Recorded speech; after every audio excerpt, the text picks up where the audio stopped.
কারণ ইমাম মেহেদীর বাংলাদেশে আগমন করবে না। আমার দেশে অনেক ইমাম মেহেদী ভণ্ড ইমাম মেহেদীর আগমন ঘটে গেছে। 40 জন ইমাম মেহেদী ভণ্ড, 39 জন হবে আসল ইমাম মেহেদী আইব। ইমাম মেহেদী কেমন হবে? আমার নবীজি বলে গেছে ইমাম মেহেদীর নাম থাকবে মুহাম্মদ, বাবার নাম থাকবে আব্দুল্লাহ, মার নাম থাকবে আমেনা। ওরে মুসলমান বংশ হলো মুসলমান বংশগত থাকবে। ও মুসলমান ফাতেমার বংশধার, গোত্র থাকবে বদুয়া গোত্র। এই গোত্রের মধ্যে ইমাম মেহেদী আলাইহিস সালাম আগমন করবে। এই ইমাম মেহেদী আলাইহিস সালাম যখন আগমন ঘটবে, বাবার আমার শুনে নেন, এর মক্কা মদিনা থেকে পালাইবে। এমন জিনা ব্যভিচার অন্যায় জুলুম শুরু হয়ে যাবে। ওপেন জিনা, ওপেন মুসলমান সুদ ঘুষ, এগুলো যখন ওপেন শুরু হয়ে যাবে, ইমাম মেহেদী আলাইহিস সালাম তখন আগমন ঘটবে। ইমাম মেহেদী আলাইহিস সালাম, মুসলমান শোনো, যখন মক্কা থেকে মদিনার দিকে রওনা হয়ে যাবে, তখনই মানুষ চিনতে পারবে। আমার বাবারা শুনে নাও, ইমাম মেহেদীর কেমন হবে? নবীজি বলছে ইমাম মেহেদীর চেহারা হবে শ্যামলা বর্ণ, যাতে ভণ্ডামি না করতে পারে। ইমাম মেহেদীর চেহারা হবে শ্যামলা বর্ণ, ইমাম মেহেদীর মাথার চুল হবে কুকরানো মুকরানো। ইমাম মেহেদী আলাইহিস সালামের বুরু থাকবে টানা বুরু, মাঝখানে কোনো খালি থাকবে না। ভালো করে শোনেন, ইমাম মেহেদীর কানের ভিতরে লম্বা লম্বা পশম থাকবে। ইমাম মেহেদীর বুকটা সিনাটা থাকবে সিংহ পুরুষের মতো। ইমাম মেহেদী আলাইহিস সালাম থাকবে তুতলা, যখন কথা বলতে যাবে বেঁধে যাবে, জোরে জোরে উরতের মধ্যে জোরে জোরে থাবা মারবে। এটাই তার বড় পরিচয়। কারণ ইমাম মেহেদী আলাইহিস সালাম থাকবে তুতলা, কথা বলতে গেলে বেঁধে যাবে, তখন উরতের মধ্যে জোরে জোরে থাবা লাগায় দিবে। জোরে জোরে বলো আল্লাহু আকবার। আর একটু জোরে বলো আল্লাহু আকবার। ইমাম মেহেদী যেদিন আগমন করবে দুনিয়ার মধ্যে, ইমাম মেহেদী আলাইহিস সালাম যখন দুনিয়ার মধ্যে আগমন ঘটবে, ওদিন ইয়াজিদ মওদুদের জবান দিয়ে আলহামদুলিল্লাহ বাইর হয়ে যাবে। এর মুসলমান সকাল থেকে সন্ধ্যা পর্যন্ত তামা দিয়া, দস্তা দিয়া, লোহা দিয়ে প্রাচীর বানায় রাখছে বাদশা জুলকারনাইন। এই রকম প্রাচীর বানায় তার মধ্যে বন্দী করে রাখছে। মুসলমান এইগুলো দুনিয়ার মধ্যে আগমন করবে, আগমন করে পদ্মা মেঘনা যমুনার সব পানিগুলো খেয়ে ফেলবে। একটু ইমাম মেহেদী যেহেতু কিয়ামতের আলামত আমাদের জানার দরকার, ভালো করে জানার দরকার। এবার দুনিয়ার সব পানিগুলো খেয়ে ফেলবে। এই প্রাণীগুলো যখন আসবে, মুসলমান এত পরিমাণ হিংসুটে প্রাণী, এই মানুষগুলো ধরে ধরে খাবে। মানুষের মধ্যে এমন অবস্থা দেখা দিবে, তখন ইমাম সবাই মুসলমান ইমাম মেহেদী প্রকাশ পাবে। যখন ইমাম মেহেদীর যখন চিনে ফেলবে উলামা একরাম, হক্কানি আলেম উলামা, হক্কানি আলেম উলামার সামনে যখন ধরা পড়ে যাবে, তখন সবাই বলবে আপনি ইমাম মেহেদী। বলে না না, আমি ইমাম মেহেদী না, আমি আমার নাম হলো মুহাম্মদ। কয় না না, আপনি ইমাম মেহেদী। তখন উপর থেকে একটা আওয়াজ আসবে, হাজা খলিফাতুন ফিল আরদ, হাজা খলিফাতুন ফিল আরদ। এই আওয়াজটা 3 বার হইব। 3 বার হওয়ার সঙ্গে সঙ্গে লোকজন বলবে হুজুর আপনি তো বললেন ইমাম মেহেদী নয়, তাহলে এখন কেমনে এই আওয়াজটা কে দিল? সঙ্গে সঙ্গে ইমাম মেহেদী আলাইহিস সালাম বলল, জি হ্যাঁ আপনি ঠিকই বলেছেন, আমি হলাম ইমাম মেহেদী আলাইহিস সালাম। যখন 40 বছর বয়স হবে ইমাম মেহেদী আলাইহিস সালাম যখন প্রকাশ পাবে, জোরে বল আল্লাহু আকবার। 40 বছর মুসলমান প্রকাশ পাবে, 40 বছরে। এবার ইমাম মেহেদী আসা পর মুসলমান দৌড়ে যাবে লোকজন, ও হুজুর আমাদেরকে একটু দয়া করেন। কয় কি? কয় যে প্রাণী আইছে পানিগুলো খেয়ে ফেলেছে, পদ্মা মেঘনা যমুনা সব পানিগুলো খেয়ে ফেলেছে, কোনো পানি নাই, এখন আমাদেরকে একটু দয়া করেন। এর সঙ্গে সঙ্গে দোয়া করবে। ইমাম মেহেদী আলাইহিস সালাম হাত উঠায়া দিবে, সঙ্গে সঙ্গে একটা বিছা জাতীয় একটা প্রাণী আসবে।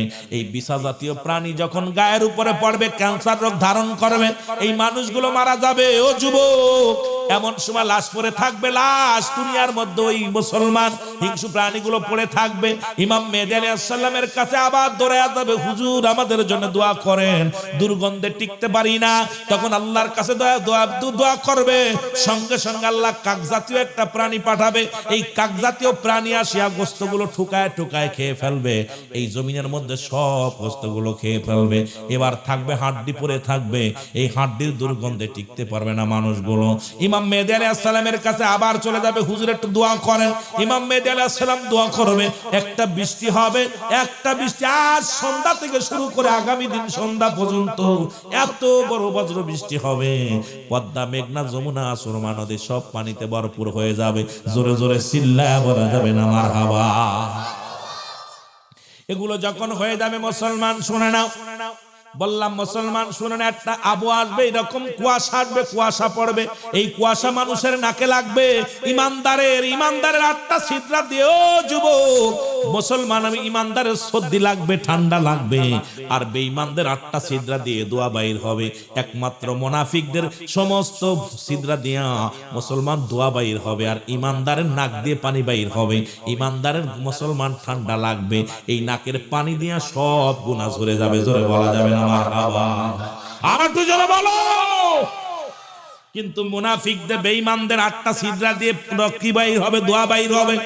আমার বাবারা আমার, এই অবস্থার পর থাকবে ইমাম মেহেদী আলাইহিস সালাম চালাইবো। এমন সময় মুসলমান একদিন আসরের নামাজের সময় আসবে কে? মুসলমান ঈসা আলাইহিস সালাম দুনিয়ার মধ্যে আগমন করবে। ঈসা নবী পয়গম্বর, ও মুসলমান দুনিয়ার মধ্যে আগমন করবে। ঈসা নবী আসিয়া প্রথম বায়াত গ্রহণ করবে হযরত ইমাম মেহেদী আলাইহিস সালামের কাছে। বায়াত গ্রহণ করিয়া যখন বায়াত গ্রহণ করবে, আখির নবীর উম্মত হিসেবে গণ্য হবে। জোরে বলেন সুবহানাল্লাহ। এখন অনেকে বায়াতে রাসূল মানে না। ও যুবক শুনে নাও, শোনো, ঈসা আলাইহিস সালাম বায়াত গ্রহণ করবেন হযরত ঈসা আলাইহিস সালাম। ঈসা আলাইহিস সালাম বায়াত গ্রহণ করবে হযরত ইমাম মেহেদী আলাইহিস সালামের কাছে। ওদিন আসরের নামাজের ইমামতি করবে ইমাম মেহেদী আলাইহিস সালাম, মুসল্লি হবে ঈসা আলাইহিস সালাম। নামাজ শেষ করে দুজন কাফেলা শুরু করে দিবে। আমার বাবারা আমার, এই দুনিয়ার মধ্যে ইউরিয়ামের খনি, গ্যাসের খনি, তেলের খনি, দুনিয়ার মধ্যে যত সম্পদ আছে, এই সম্পদগুলো উত্তোলন হবে, মানুষের ভিতরে শান্তি ফিরে আসবে। মানুষ একা, যত খনি আছে, খনি পদার্থ সবগুলো মানুষের ভিতরে চলে আসবে। এই মানুষ তখন কোনো মন্ত্রী থাকবে না, এমপি থাকবে না। এই দুনিয়ার মানুষগুলো আরাম-আয়েশে বাস করতে থাকবে। এইভাবে যখন আরাম-আয়েশে বাস করতে থাকবে, দুজন মিলে পৃথিবী চালাবে। ঈসা আলাইহিস সালাম আর খানে মুসলমান শোনো ইমাম মেহেদী আলাইহিস সালাম। এর মধ্যে খানে দাজ্জালের আগমন ঘটবে। খানে দাজ্জাল আসিয়া মাত্র 40 দিন দুনিয়ার মধ্যে থাকবে। কয়দিন? আরো জোরে বলেন, কয়দিন? এর মুসলমান শুনে নাও, এবার খানে দাজ্জাল যখন দুনিয়ার মধ্যে আগমন করবে, এবার খানে দাজ্জালকে এই দুনিয়া এক হাতে থাকবে জান্নাত, এক হাতে থাকবে মুসলমান জাহান্নাম, হাতের মধ্যে থাকবে তরবারি। বলবে আমাকে তোমরা খোদা বলে মানো, আমি তো জান্নাত দিতে পারি, জাহান্নাম দিতে পারি। মানুষ বেঈমানগুলো সব মুসলমান শোনো, সব ওরে মেনে নিবে, আল্লাহ বলে মেনে নিবে, সবাই তার প্রতি অনুগত হয়ে যাবে। কিন্তু ইমানদারেরা জীবন দিয়া দিবে, তোর মানতে রাজি না। ইমানদারেরা জীবনের বিনিময় হলো মানবে না।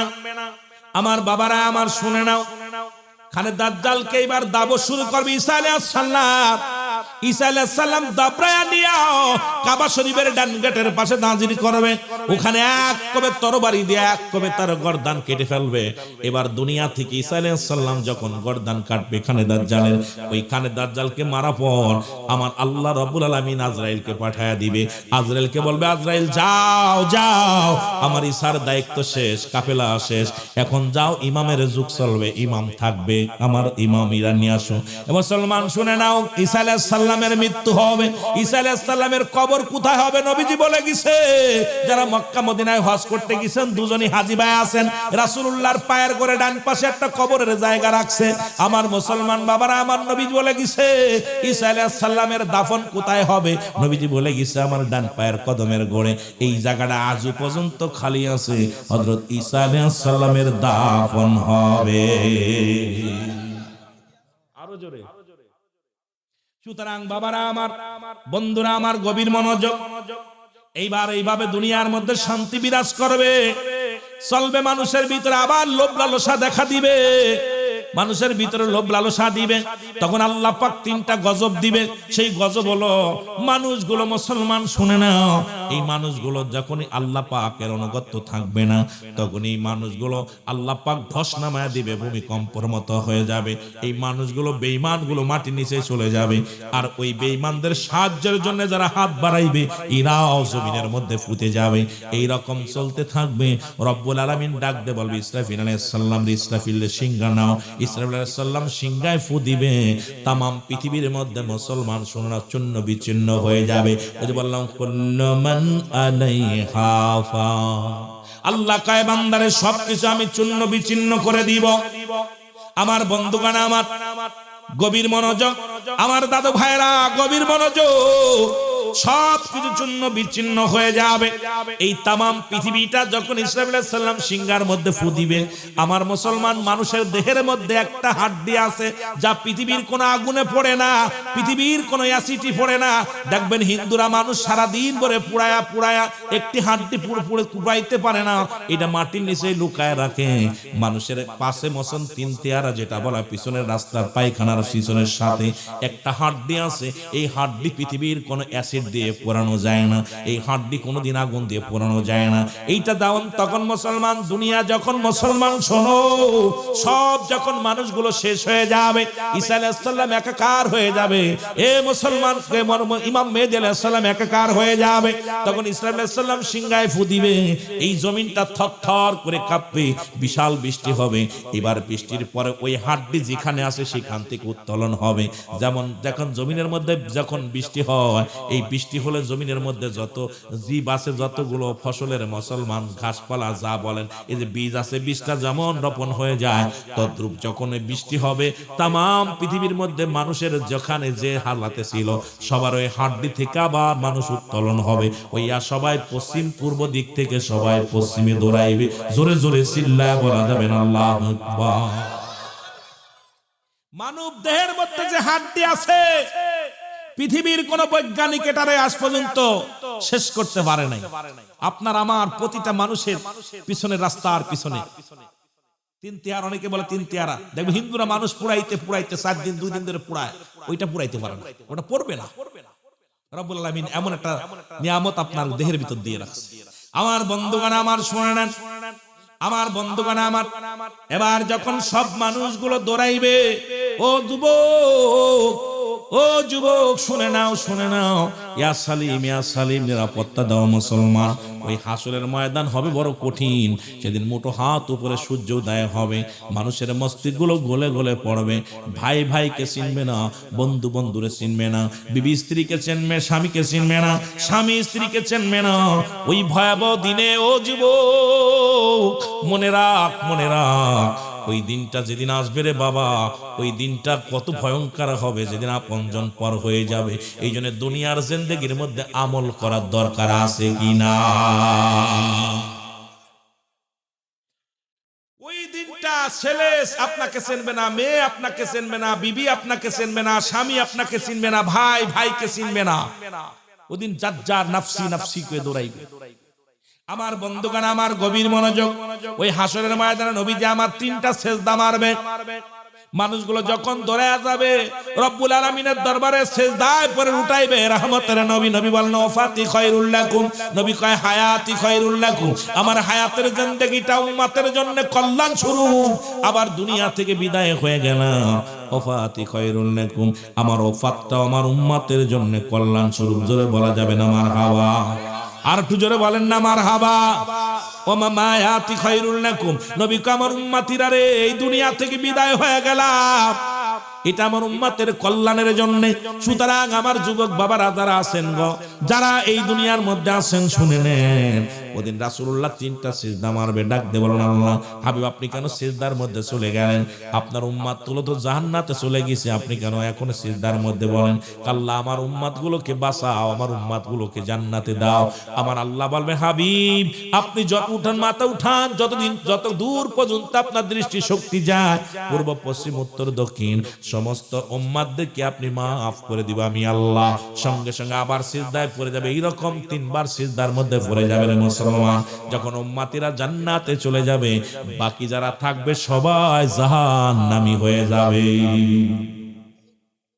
আমার ভাইরা, আমার বন্ধুরা, আমার গভীর মনোযোগ, হাসরের ময়দান, সেদিন যারা নবীজিকেও চিনবে না, ও যুবক, ও যুবক, আমলও নাই, তোমার আমলও নাই, তোমার ইবাদত বন্দেগী করো নাই, দুনিয়ার জিন্দেগিটা বড় বরবাদ হয়ে যাবে।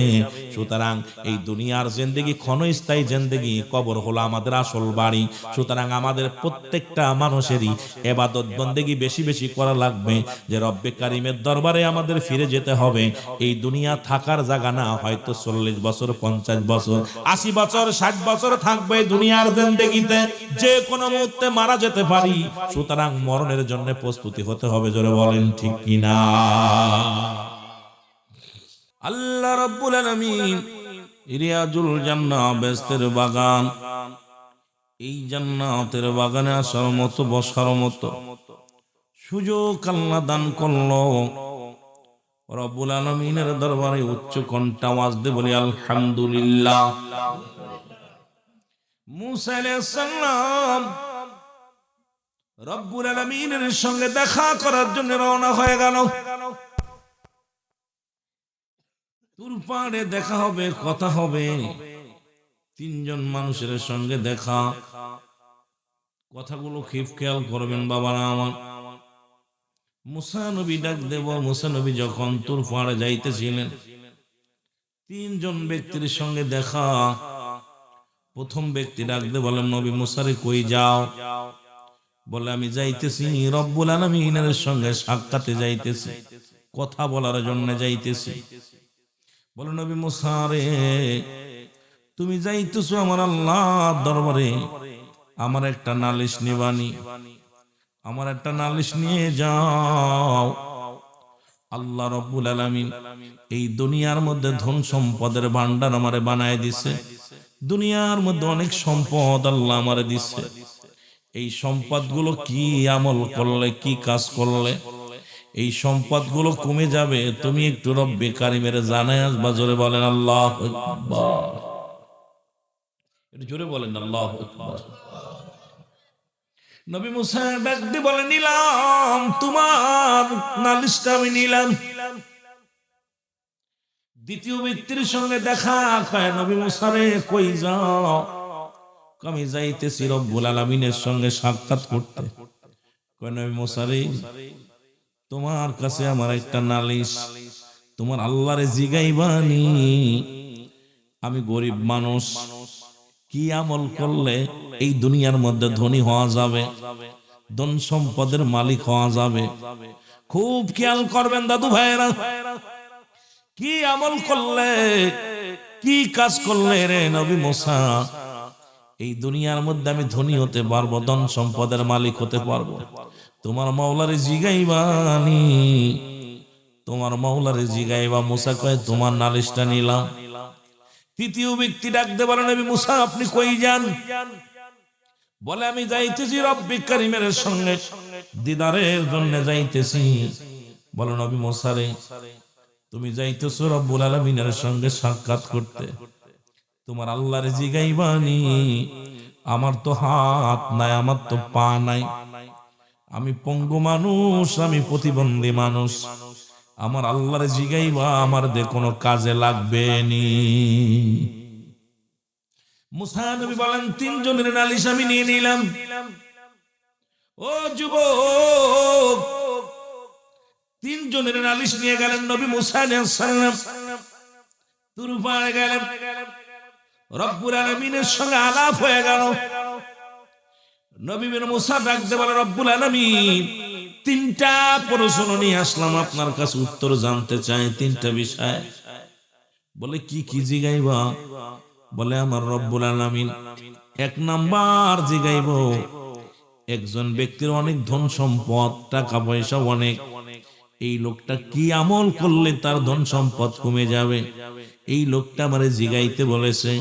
আমার আল্লাহ কয়, নবী মুসা রে, ওই লোকটারে জিগা, ওই লোকটারে যে বলবা সেজন্য আজ থেকে আমার শুকরিয়া আদায় না করে।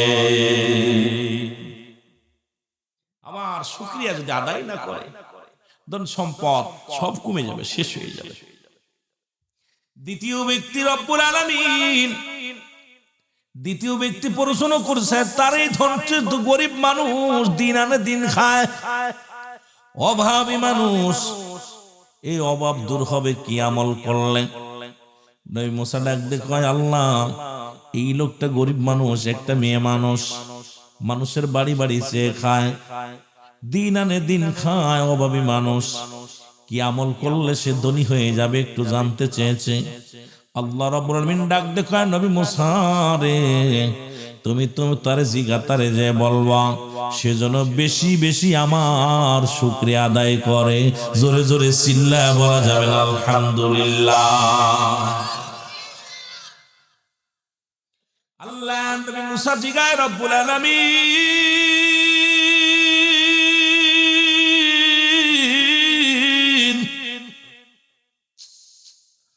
তৃতীয় নাম্বার ব্যক্তি রব্বুল আলামিন।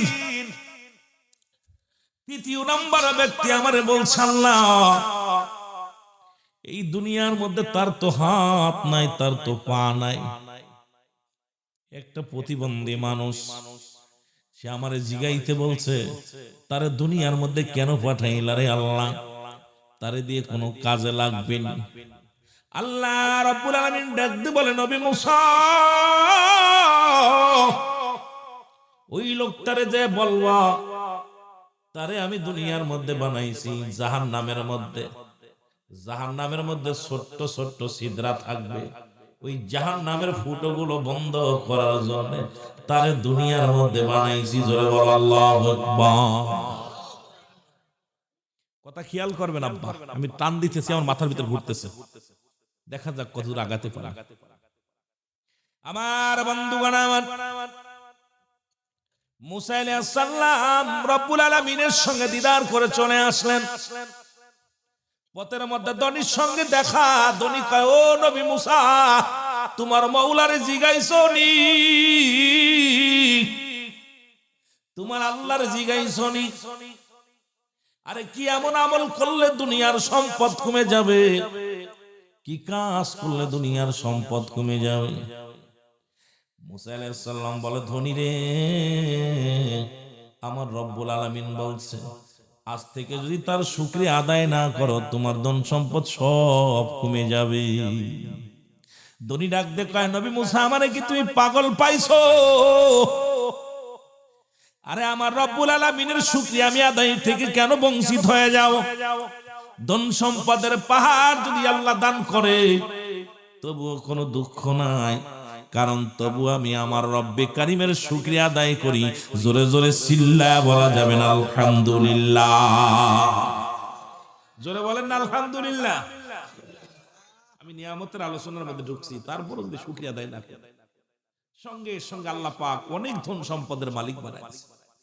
আপনি যেমনি থাকেন আলহামদুলিল্লাহ, অসুস্থ থাকেন আলহামদুলিল্লাহ, যেমনি থাকেন বলবেন আলহামদুলিল্লাহ, শুকরিয়া আদায় করবেন। আমার বন্ধুগণ, আমার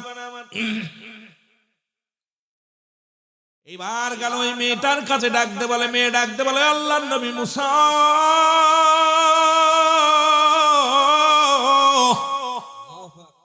তুমি তোমার মাওলার জিগাইছো নি? আমি গরিব মানুষ, তোমার রব্বুল আলামিন আমারে দুনিয়ার মধ্যে কি আমল করলে আমি ধনী হব, কি আমল না করলে আমি ধন সম্পদের মালিক হব? নবী মুসা ডাক দে কও, গরিব শোনো গো, রব্বুল আলামিন অ্যানসার দিতে শুনে নাও। তুমি যদি দুনিয়ার মধ্যে বেশি বেশি শুকরিয়া আদায় করো আমার আল্লাহ, তাহলে রব্বুল আলামিন তোমার ধন সম্পদ বাড়িয়ে দিবে। এরে মহিলা ডাক দে কয়, আল্লাহর নবী মুসা, তোর আল্লাহ আমারে কি দিছে এত শুকরিয়া আদায় করা লাগবে? পরের বাড়ি বাড়ি খায়, পরের বাড়ি বাড়ি চেয়ে চেয়ে খায়, তোর আল্লাহ শুকরিয়া কেন আদায় করবো? আমি গরিব মানুষ। ক্ষিপ্ত হইয়া বুড়ি যখন উত্তর দিছে, প্রচন্ড বেগে একটা হাওয়া আসে, হাওয়া আসিয়া রে মুসলমান, বুড়ি যে ঘরে থাকতো ঘরটা ভেঙে চূর্ণ বিচ্ছিন্ন হয়ে গেছে।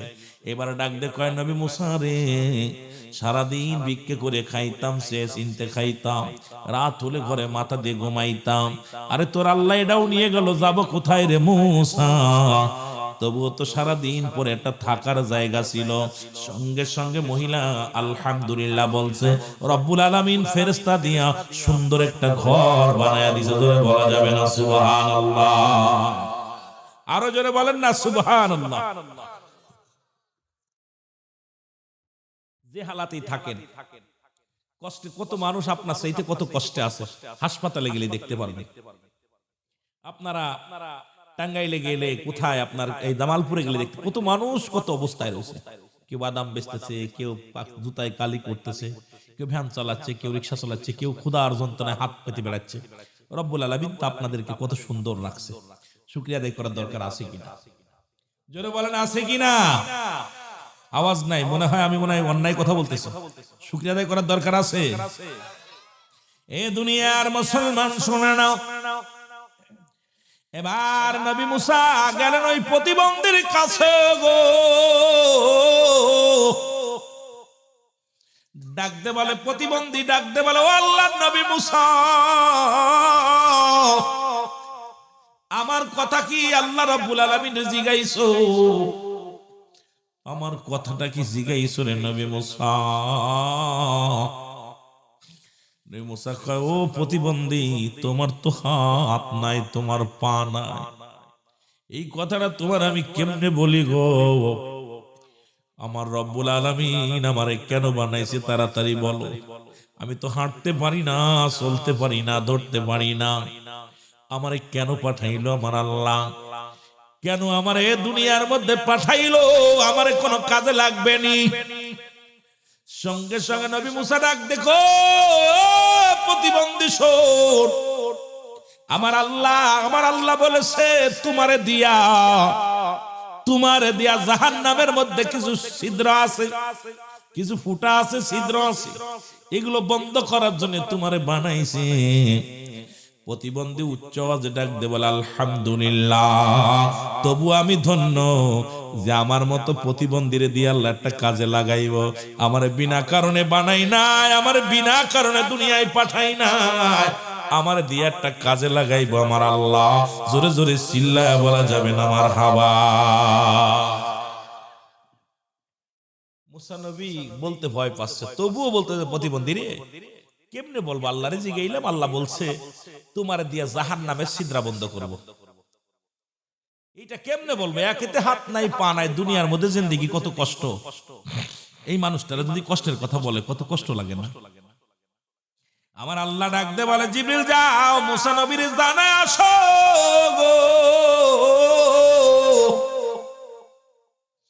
তারে তাড়াতাড়ি দেয়া বলো আমি জাহান্নামের আগুন তার জন্য হারাম করে দিছি, 8টা জান্নাতের দরজা খুলে দিছি। কারণ অত এমন অবস্থার পথে, এমন অবস্থার পরেও সে শুকরিয়া আদায় করে, আমার আল্লাহ শুকরিয়া আদায় করে। সুতরাং আমার বাবারা, আমার বন্ধুরা, আমার এই রব্বুল আলামিনের দরবারে সদা সর্বদা ও মুসলমান, সদা সর্বদা মুসলমান, আমরা যে হালাতেই থাকি না কেন শুকরিয়া আদায় করব কার? একটু জোরে বলেন। যে অবস্থায় থাকেন শুকরিয়া আদায় করবেন কার?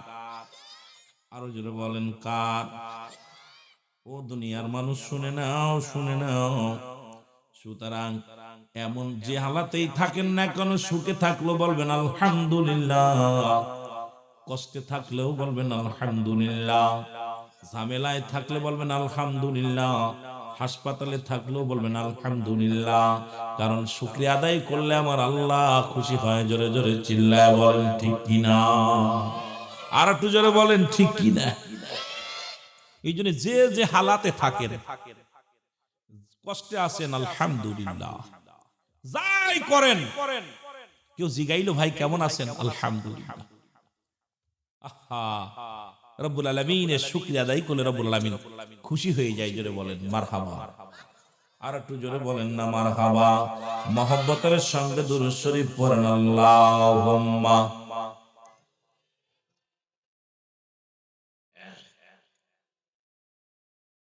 মাওলানা মুহাম্মাদ আলা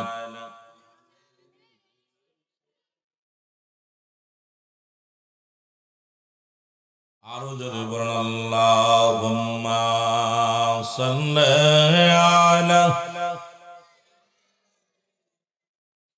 মাওলানা মুহাম্মাদ আলা।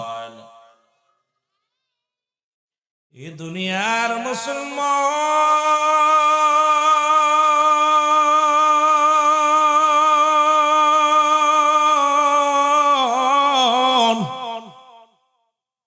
এ জীবন নয়, এমন একটা জীবন আসবে রে, যে দেশে গেলে বিচার হয়, যে দেশে গেলে হিসাব হয়, যে দেশে গেলে মানুষ আর কোনোদিন ফিরে আসে। আমরা সেই দেশের যাত্রী। দুনিয়ার মধ্যে আসার একটা সিরিয়াল আছে, যার কোনো সিরিয়াল নাই।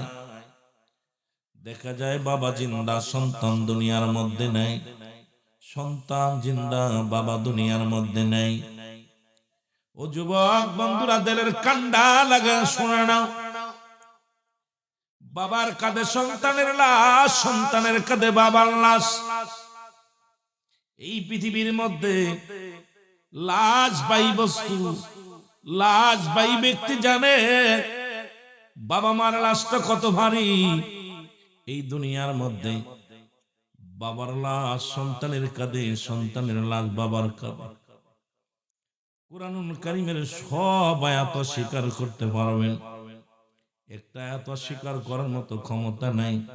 কুল্লু নাফসিন যায়কাতুল মাউত, স্বীকার অস্বীকার করার ক্ষমতা কারো আছে? জোরে বলেন আছে? মরণ নাই কার কার? একটু হাত তোলেন, কার কার নাই? মানুষের দুইটা টাইমে মরণ হয়, একটা হলো রাতের বেলা, একটা হলো দিনের বেলা। দিনের বেলা মরণ হবে না, রাত্রে মরণ হবে। এ মুসলমান গভীর মনোযোগ। দিন শুরু করেছিলাম, মৃত্যুবরণ করি নাই। রাত শুরু করেছি, মৃত্যুবরণ করি নাই। আগামী দিন সূর্য উদয় হবে কেউ বলতে পারি না। আগামী দিন আমরা সকাল হবে আমরা কেউ বলতে পারি না। কারণ যে কোনো মুহূর্তে মরণের পেয়ালা পান করতে হবে, এর মধ্যে কোনো সন্দেহ নাই। জোরে বলেন ঠিক কিনা? আমার ভাইয়েরা, আমার বন্ধুরা, যে কথাগুলো বলি দিলের কান্ডা লাগা শোনো। যে কোনো মুহূর্তে মালাকুল মউত আসতে পারে। মানুষের তিনটা বিপদ। নাম্বার 1 হলো মানুষের মরণ, নাম্বার 2 হলো কবর, নাম্বার 3 হলো কিয়ামতের ময়দান। 1 নাম্বার বিপদ হলো মানুষের মরণ। এই মরণের কথা বলতে যাইয়া আল্লামা মুফতি আমজাদ আলী সাহেব একটা কিতাব লিখলেন, কিতাবের নাম বারে শরিয়ত।